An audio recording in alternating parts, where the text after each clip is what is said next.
and not me, so I'll just rattle off a few things here about him. Many of you know him already. He's been a spiritual teacher for nearly 25 years in the Bhakti Yoga tradition, through its modern day expression, ISKCON. He's authored over 25 books that explain the relevance of Vedic wisdom texts, including Bhagavad Gita and Ramayana. He's the author of the world's only daily blog on the Bhagavad Gita, GitaDaily.com, where he has written some 4,000 articles on the Bhagavad Gita. He's been an invited speaker at TEDx, World Peace Conference, Intel, Google, Microsoft, Salesforce, Stanford, Princeton, Yale, Harvard, MIT, and Cambridge. He gives 400 talks across 100 cities on 4 continents every year. And we are very honored to be on a continent and in a city to hear him give another talk, 401 perhaps. Please join me in welcoming His Grace Caitanya Charan Prabhu.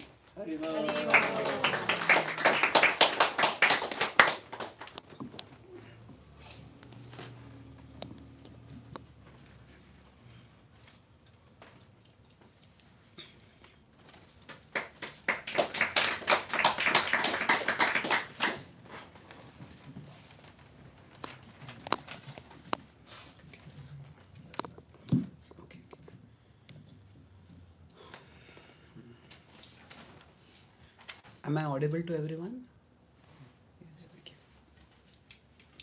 Om Jnanatimirandhasya Jnananjanashalakaya Chakshurunmilitam Yena Tasmai Shri Gurave Namaha Nama Om Vishnupadaya Krishna Prashtaya Bhutale Shrimate Bhakti Vedanta Swami Iti Namine Namaste Saraswati Deve Gauravani Pracharine Nirvishesha Shunyavadi Paschatya Desha Tarine Vancha Kalpatarubhyascha Kripa Sindhubhya Evacha Patitanam Pavanebhyo Vaishnavebhyo Namo Namaha Jai Shri Krishna Chaitanya Prabhu Nityananda Shri Advaita Gadadhara Shri Vasadi Gaura Bhakta Vrinda Hare Krishna Krishna Krishna Hare Hare Hare Rama Rama Rama Hare Hare. My dear Lord, please guide us all so that we can better understand the devotion and dedication of Srila Prabhupada and become inspired to serve him and to serve you through him.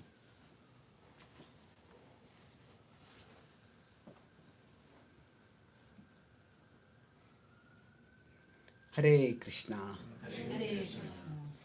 I'm humbled and honored to be here at the lotus feet of the place where Srila Prabhupada started the Krishna consciousness movement. And I'll speak today on the theme of how Srila Prabhupada's devotion is manifested through his life. So I'll be writing and drawing some things over here. You have been given a book, and a theme I'll be talking about is how this. I'll tell the theme, and I'll tell about how this theme arose for me, and how Srila Prabhupada was protective without being possessive. How Srila Prabhupada, in his service to Krishna, in his service to his spiritual master, he was spiritually, devotionally purposeful. And being devotionally purposeful means that we are protective. We have whatever service we have, we need to protect that service. And Prabhupada did what was required for protecting service. But he was never possessive. And I'll talk about this. Maybe you can just move it slightly so that is also visible. Okay. So, recently, not recently, it was 7-8 months ago, a devotee asked me this question that, why did Srila Prabhupada, when his spiritual master already had the Gaudiya Math, why did Srila Prabhupada have to start a separate organization? That can today a devotee and follower of Prabhupada, can devotee start a separate organization also? So was Prabhupada's mission different from his spiritual master's mission? If it was not, then why did he not just continue with that same movement itself?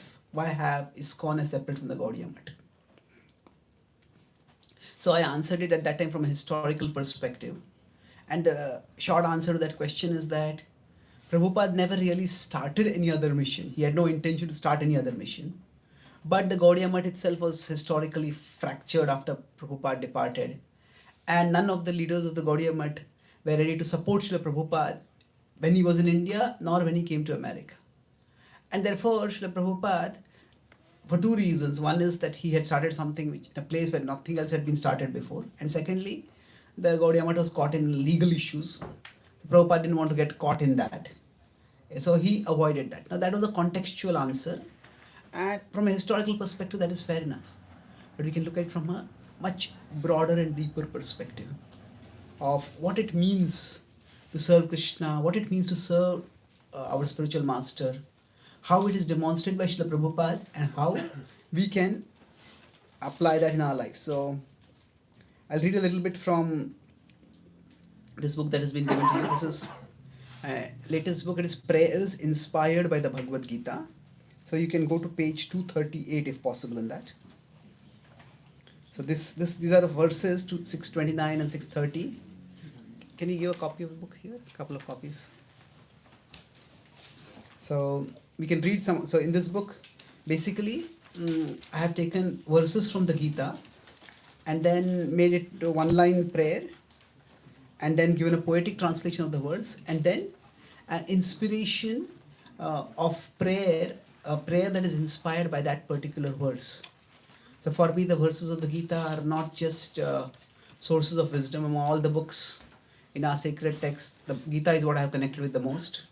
The Gita is not just, the Gita's verses are not just source of wisdom, they are like personal friends for me. And our friends, you want to know them more and more. And one way you know them more and more, there's different contexts. So I saw Kulashekar Maharaj just composed a prayer which is directly inspired by a Bhagavad Gita verse. So I took inspiration from there. And there are these 122 prayers, which is the first 6 chapters. So I request some of you to read some things. But this prayer and this verse, to me at least, it depicts the consciousness that Srila Prabhupada had when he came to America, when he composed the Markine Bhagavad Dharma song, which he composed when he was nearing the American coastline. So let's can repeat after me with this. You are always within me. You are always within me, My dear Lord, my dear Lord, and I am always within you. and I am always within you. So, this is the vision of accomplished yogi. Let's repeat this verse. Sarva bhutasthamaatmanam Sarva bhutani chatmani Ikshate yoga yuktatma Sarvatra samadarshanaha. The yogi sees the super soul residing in all, and in the super soul residing one and all. With vision equal, purified and bright, they see all of reality in truth's clear light. So these 2 points, Sarva bhutastham atmanam, Sarva bhutani jatman, that the Lord is always inside us and we are always inside the Lord. Now, these are 2 key truths of Krishna consciousness. So when we are conscious of Krishna, what does this truth mean? That the world is a very large place. And Srila Prabhupada was in one corner of the world in India. And from there he came to North America, which is practically other end of the world. Now wherever we go, the Lord is inside us. The Lord is in our hearts and He will always be with us. So the Lord is inside us. So the Paramatma is there inside us. So that is one aspect of the truth. And we see that Srila Prabhupada, when he is coming to America, he kept a diary of his tour. And then he also composed the song Markine Bhagavad Dharma. And there are many places where, especially that particular song, if you see, it's almost as if Prabhupada is speaking to Krishna. At that time, no one, Prabhupada didn't intend that that song should be published. In fact, the devotees also accidentally discovered that song afterwards. So Prabhupada is saying, Boro Krupa Koile Krishna Adamera Prati. Krishna, I'm so fallen, but you have been very, very merciful to me that you have brought me here. So he's just directly speaking to Krishna, pouring out his heart. So wherever Prabhupada was, Krishna, he felt Krishna's presence with him. And that's one thing, to feel Krishna's presence in our heart is itself a very high level of Krishna consciousness. So at one level, when we feel Krishna within, whatever be the external situation going on, we become peaceful internally. It is Krishna is with me, Krishna is within me. I am not alone, I am not lost. But the other aspect is that we are within Krishna. When we say we are within Krishna, what does this mean? That whatever is happening in our life, it is not outside of Krishna's plan. No matter how many things may seem to be going wrong, no matter how much we seem to have been abandoned or mistreated or betrayed, whatever has happened to us, it is all within Krishna's plan. So understanding that we are within Krishna can make us purposeful. So a devotee is peaceful, but a devotee is not just peaceful. Peaceful can be passive.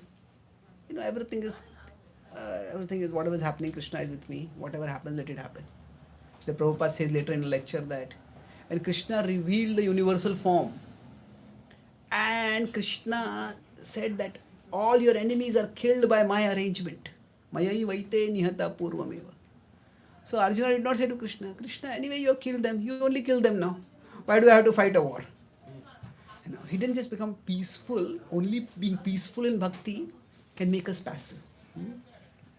So if we consider devotion itself, bhakti is, if there is an aspect of being peaceful, but if a devotee is only peaceful to an extreme, it can become passive. And at the same time, we also want to be purposeful. But our purposefulness, if we do not understand it, yes, I am making my plan is working, sometimes my plan is not working. If our purposefulness takes us out of Krishna consciousness, then we become resentful. Because what happens is that I am working so hard to do this. Why is no one understanding this? Why is no one appreciating me? Why is no one helping me?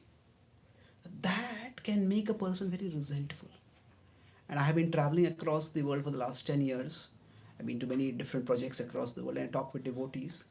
And there's one thing I see, that sometimes devotees who have a lot of sense of mission, I want to do something for Krishna. But somehow they feel, this person is not helping me, this management is not helping me, this is not helping me. And their very purposefulness actually leads to a lot of resentfulness. Because all the anger comes out towards all those people who we feel have not helped us or have even wronged us. And it is only human, it's understandable. But the thing is, if we consider Srila Prabhupada's life, Srila Prabhupada, from the time when his Guru Maharaj gave him that instruction that you know English, you should spread Krishna consciousness in the English language all over the world. That was 1922. Since then, Prabhupada was trying to share Krishna Bhakti in many different ways. But somehow, nothing seemed to work. It was various reasons. We can go into the history of the reasons. But the point is, if somebody tries very hard and doesn't succeed, it is either that generally when failure comes, either we become disheartened and think that nothing is going to work, maybe I am not good enough. Or we become resentful. That why is the world against me? Why are people against me? So when Srila Prabhupada came to America, there was no bitterness in him. Even when he was an unknown Swami walking on the streets of New York, just I came here about an hour before, so we were walking on the streets. I was thinking at that time, Srila Prabhupada was so financially challenged, as the politically correct word for poor nowadays. So he was so financially challenged that he had no money to advertise any of his programs. So practically the only way he would advertise is just go out for long walks. And seeing him itself was an advertisement. Because he was such a unusual person. Now Vrindavan, New York, not Vrindavan, New York especially at that time, the Lower East Side specialized in people rebelling against the norms of society and doing weird things. But even among those weird things, a person wearing saffron and saffron robes was extremely rare. That's how Prabhupada was promoting. And yet when people would meet him, whoever met him, Haguru Prabhu was the first person who met him, who later became one of his followers. He met him while walking on the street itself. And the first thing he said struck him about Swamiji was that he was so peaceful, he was so happy. Although he had no followers, for a lifetime of effort, he had nothing to show. Nothing substantial to show. He had his Bhagavatam books, he had been published, but beyond that, nothing, something else to show. But there was no bitterness in him. So actually, this is remarkable about Srila Prabhupada. That we can be peaceful by understanding that Krishna is with us, but then we can become passive. Okay, Krishna is with me, Krishna is with everyone, whatever is happening is Krishna's plan. But we want to be purposeful because we also want to do, Krishna wants us to do something. We have a service in Krishna's plan. But then if that service is not working, then it's so easy to become frustrated. So, actually, how to be peaceful and purposeful both. Now, in one sense, there is the serenity prayer. Oh God, help me to, what is the prayer? Accept the things I cannot change and change the things that I can. So, and then know the difference between the two. So, in one sense, that is a universally understood wisdom. Even say self-help teachers talk about focus on what is in your control, not what is beyond your control. But devotion actually gives the bhakti worldview, gives a bigger context in which we function. That, whatever we can't control, it is Krishna is in control. And we accept it not out of a sense of helplessness or frustration, but with the acceptance that Krishna has a bigger plan. And at the same time, we understand that Krishna's plan also involves us doing something. So therefore, we do our part.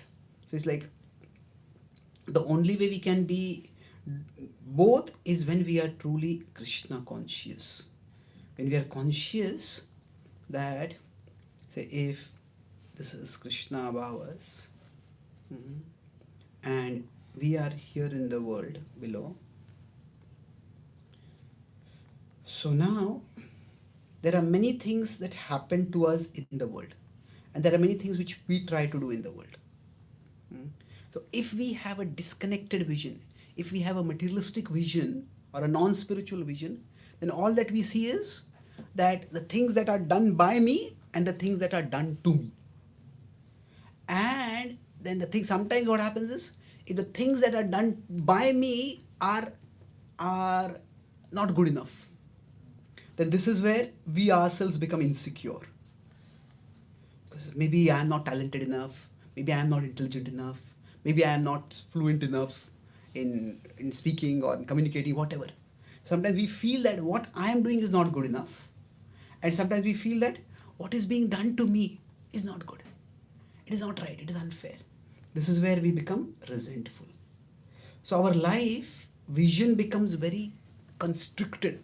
When all that we reduce our life story to what is being done by me and what is being done to me. But this is not a devotee's vision. So a devotee's vision is actually slightly or rather significantly different.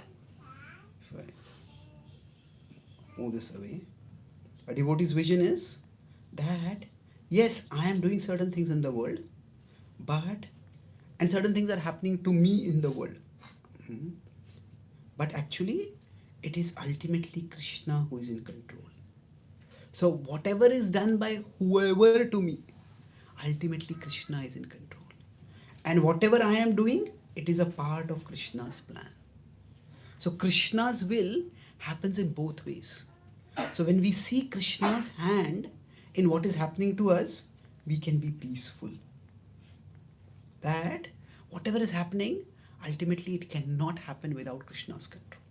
Now that does not mean that I have to be passive. I also have a part to play. That when Srila Prabhupada was here in New York itself and he was staying, before he came to 27 Avenue, he was staying in another place with one person, David Allen. And that person seemed to be about to become his first disciple. And that person had a drug trip, went crazy and attacked Prabhupada. So Prabhupada had to leave that place immediately. So it is all his plans were in disarray. It's not just that he was physically homeless at that time, but it was emotionally devastating. When we are trying to train someone, teach someone, we expect that person to be of assistance, but that person turns out to become a source of danger. So Prabhupada could have said, will all people like this, all people in America be like this? No, can I even count on anyone? What is the point of even trying to train anyone? And Prabhupada could have quit over there. But he did not. So he accepted that this is a part of Krishna's plan. So Prabhupada saying that Ache kichu kal tabe ei anumane nahe keno anibena ei ugrasthane. You must have some purpose for me, Krishna. Otherwise, why would you bring me here? The Prabhupada is saying that from a spiritual perspective, this is the Ugrasthan. It's a godless place. So when we understand that whatever is happening, it is not outside the control of Krishna. That keeps us peaceful. And when we understand that whatever we are doing, it is meant to be in a mood of service to Krishna. It is meant to be a part of Krishna's plan. So that keeps us purposeful. So purposeful means it is by Krishna's arrangement that I have certain abilities, that I have certain influence, and maybe my abilities will increase in the future, maybe my influence will increase in the future. But whatever ability and whatever influence I have, with that I will continue to serve. So that Krishna is with us, or Krishna is within us, that keeps us peaceful. That I'm never lost. That I have not been abandoned by Krishna. And that we are within Krishna. The Prabhupada saw that. What is happening in New York also, New York is also within Krishna's jurisdiction. When Prabhupada came to London, he named the deity London Ishwar. He came to Paris, he went to name the deities Paris Ishwar. So Prabhupada saw that Krishna is the Lord everywhere. And thus he was always purposeful. So this combination of being peaceful and being purposeful, this is a very difficult combination. But that becomes possible when our consciousness is centered on Krishna. So we all are individuals and we all will make our plans of how we want to grow in our life, in our career, in our family, in our service to Krishna, in our bhakti. So this is Krishna's plan and this is our plan. Now our plan can be either completely separate from Krishna's plan, our plan can be within Krishna's plan, or our plan can be partially in and partially out. So these all three possibilities are there.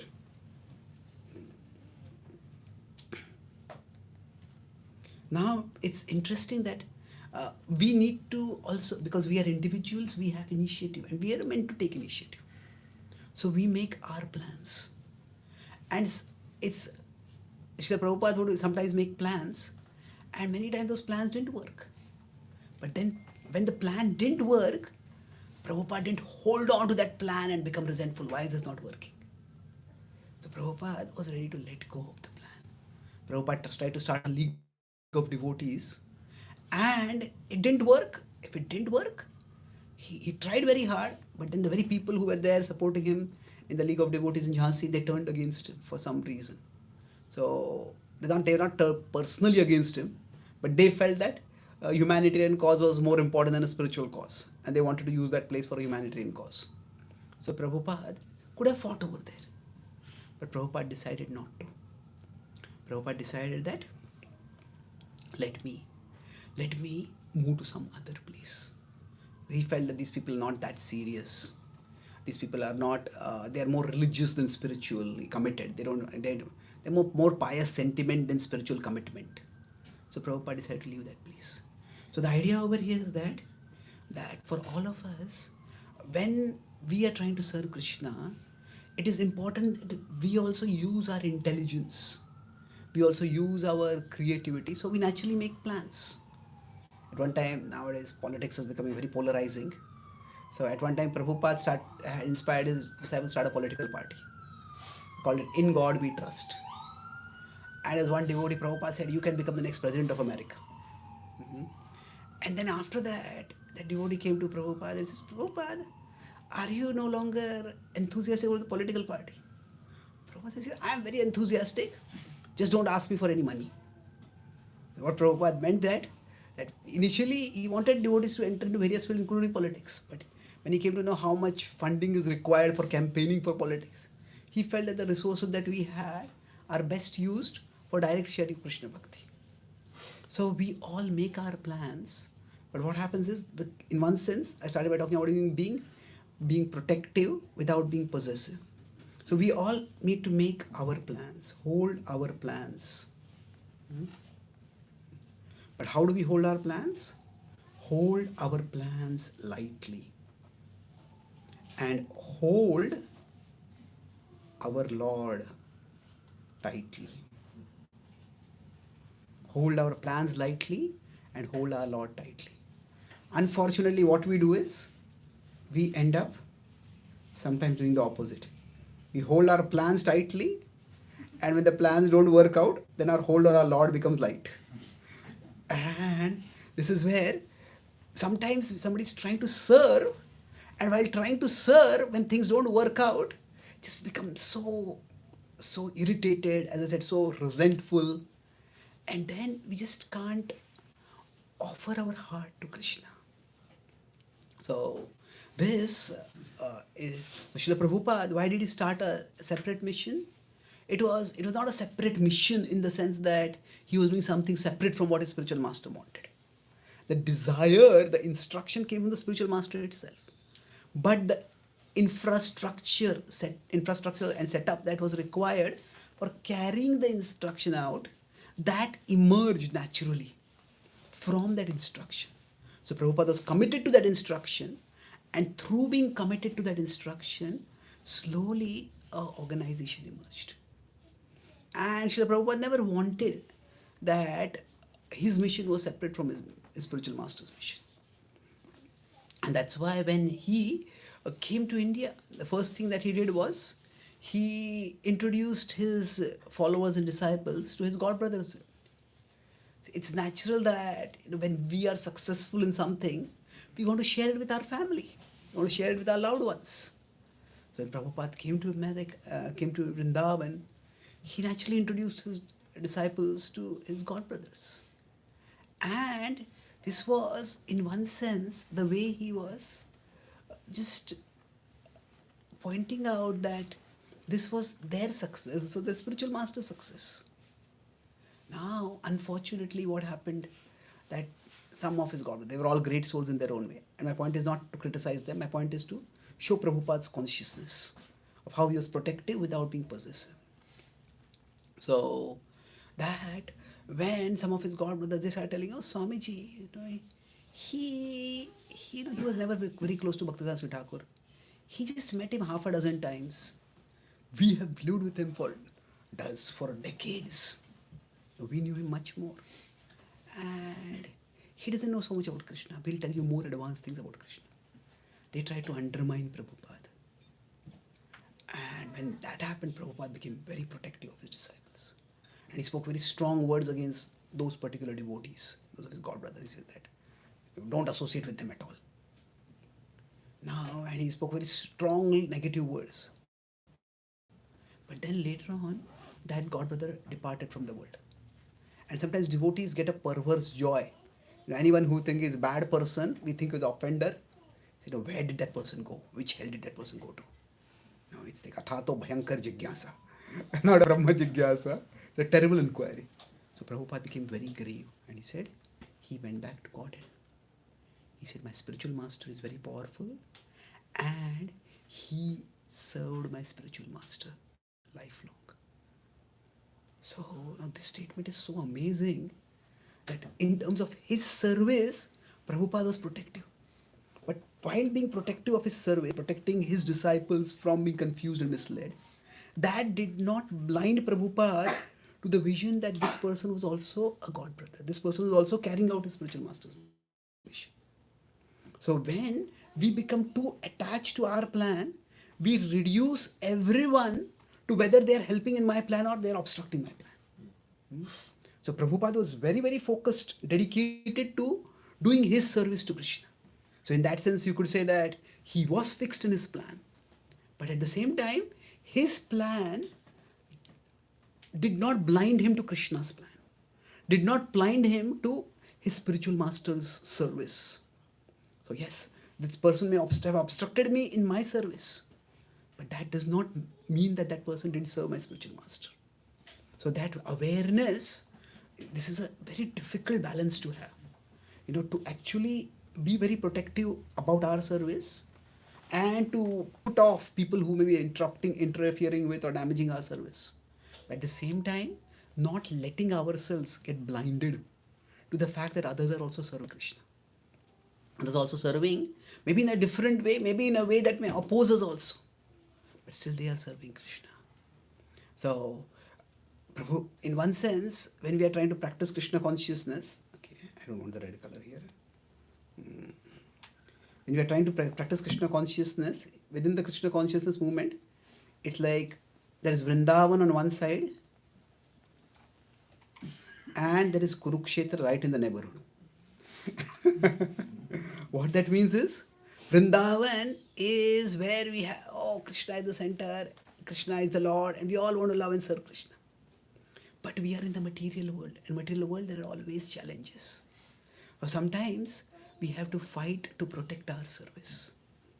We have to fight to protect our service. And we want to fight without becoming bitter.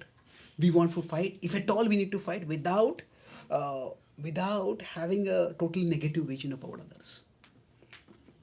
And this is where, when Srila Prabhupada, I'll conclude with how this particular vision of being protective but not possessive comes out in the concluding pastimes of Srila Prabhupada. What happened there was, when he was in the final days, many of his godbrothers came to meet him. And then Prabhupada says over there that during the course of preaching, we have to say so many things. Now, I have offended you. Prabhupada says, I am Mahapatit. And Prabhupada's godbrothers and their godbrother disciples who were there, they said, Swamiji, you are Mahapatit Pavan. Prabhupada said, please forgive me. There's nothing to be forgiven. This was his humility. It's also Prabhupada setting an example. Prabhupada, while he had to fight, he did not become blind to the bigger picture. And the most moving aspect that it was like right in front of me, but it never struck me, which was the project for which Prabhupada fought the most. The Mumbai Juhu project. And if you look at the timeline, of the Mumbai project, it was inaugurated on Jan 14, 1978. Now, when did Srila Prabhupada depart from the world? November 77. Yes, November 14, 1977. So just 2 months. This was the project for which Prabhupada had fought more than anything else in the world. And when we fought, it's metaphorical, but it's also not metaphorical. It was that people actually, hoodlums that attacked the devotees. And Prabhupada had been like a martial general galvanizing his forces. And the tide had turned dramatically in his favor eventually. So now Prabhupada could have said to Krishna, just let me see this temple being inaugurated. He said, Prabhupada, I had made a promise to the deities that he asked them to come and stay in a tent. He says, you stay here, I'll build a temple for you. He said, Krishna, let me complete this promise. I made this promise to you. But, when a few days before his departure, one of his Indian followers, not a disciple, he asked Prabhupada, he was a well-wisher, a life member, he says, Swamiji, do you have any last desires? And Prabhupada said, kuch ichha nahi. I have no desire. Now, this is extraordinary. Like Prabhupada's Krishna consciousness was such that his desire for Krishna was greater than his desire to offer a particular service to Krishna.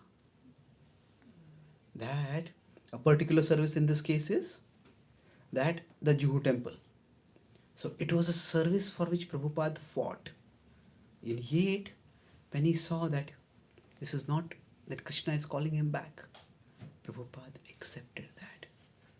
So we may want to do many things for Krishna, and we should want to, as a part of our service to Krishna, we need to have that desire to want to do things for Krishna. Prabhupada once defined Krishna consciousness in a very practical, at the same time very galvanizing way. Prabhupada said, what is Krishna consciousness? If you come in a temple and you look at the deities, and if the question comes in your mind that Krishna is asking me, what are you doing for me? If you feel Krishna asking that question to you, then that is Krishna consciousness. Most people go to a temple and ask Krishna, what are you doing for me? So, this is the level of Krishna consciousness Prabhupada had, that he wanted to do things for Krishna.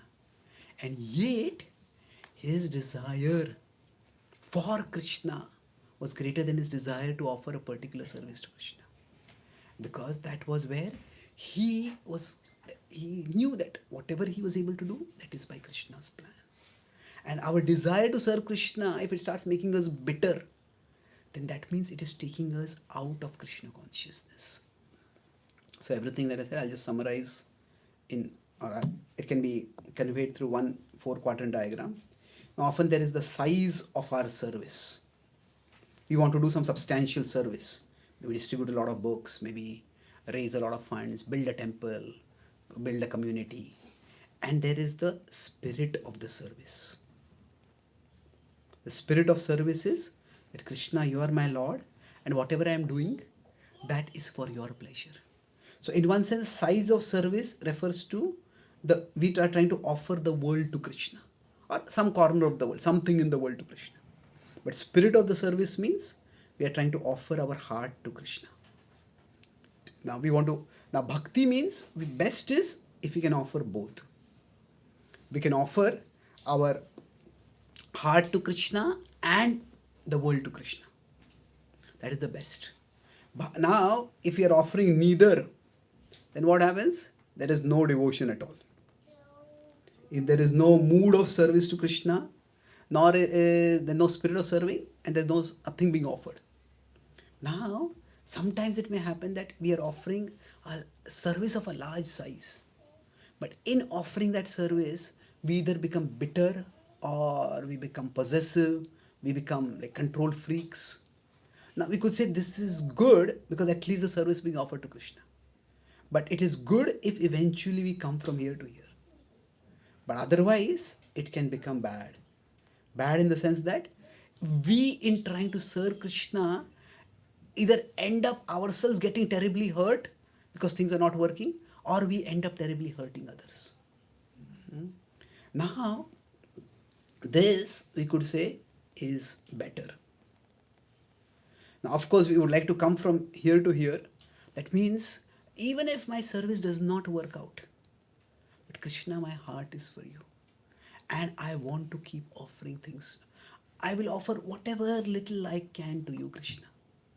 So in one sense, of having this mood of service, even without any size, that is also good. In fact, that is better because ultimately it is our heart that is going to go to Krishna. The world is not going to go to Krishna. The world is going to be here in this world. Now again, from here, we don't want to go in this direction. So, Srila Prabhupada, we could say that from 1922 to almost 1966 or even 1968, because 1968 also he got the heart attack, and that time he didn't really have a lot of followers. Not the heart attack, he got the health issue, the stroke or whatever.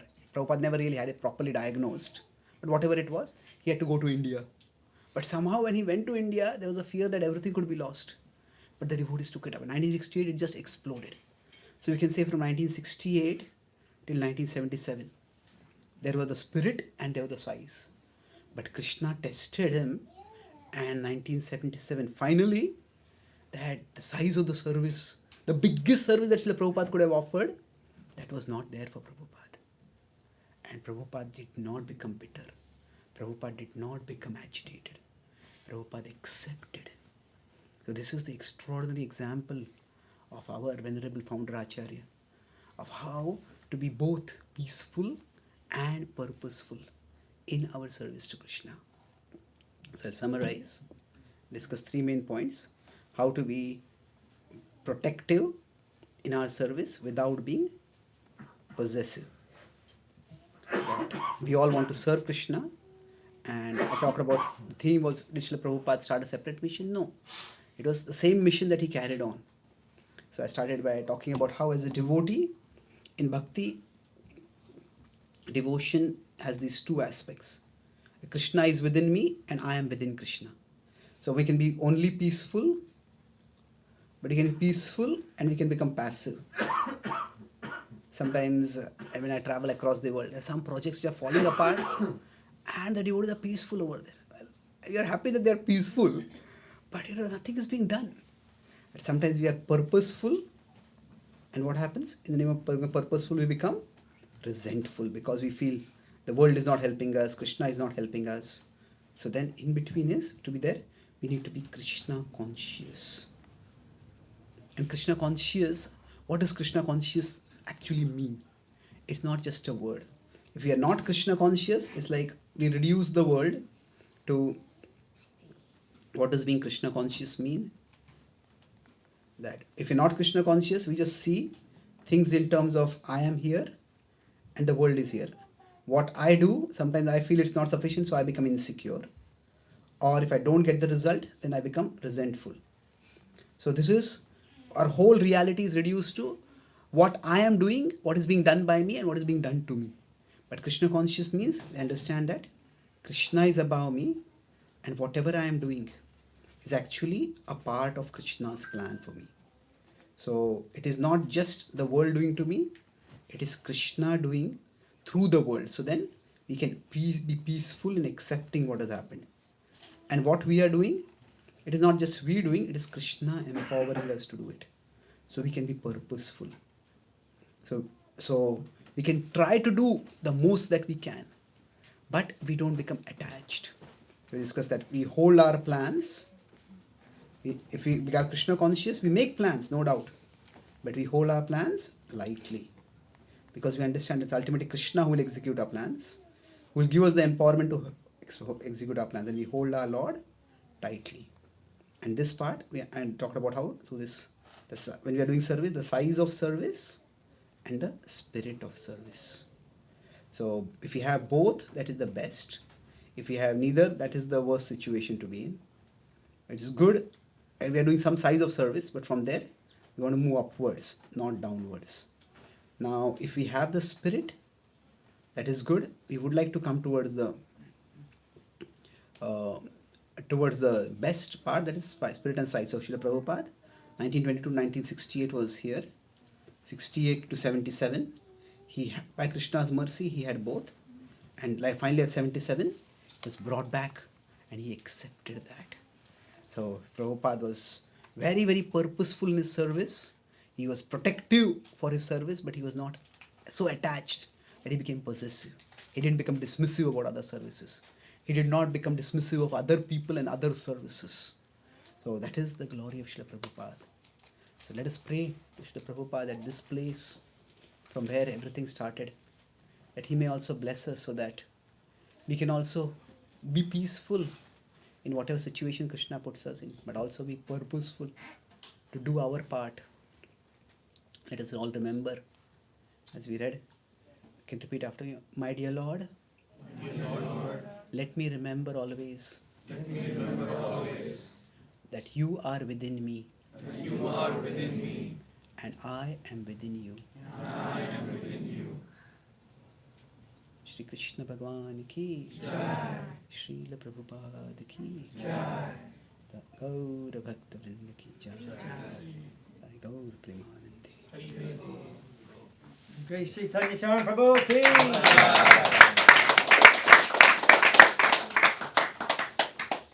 Thank you so very much. Always the most clear-headed, well-organized presentations. Really appreciate you coming and sharing your realizations with us. Prabhu has 2 books here tonight that are for sale. One you may be holding in your hands. I'm holding both in my hands. Gita for the CEO. Anything you want to say about that one? Yeah.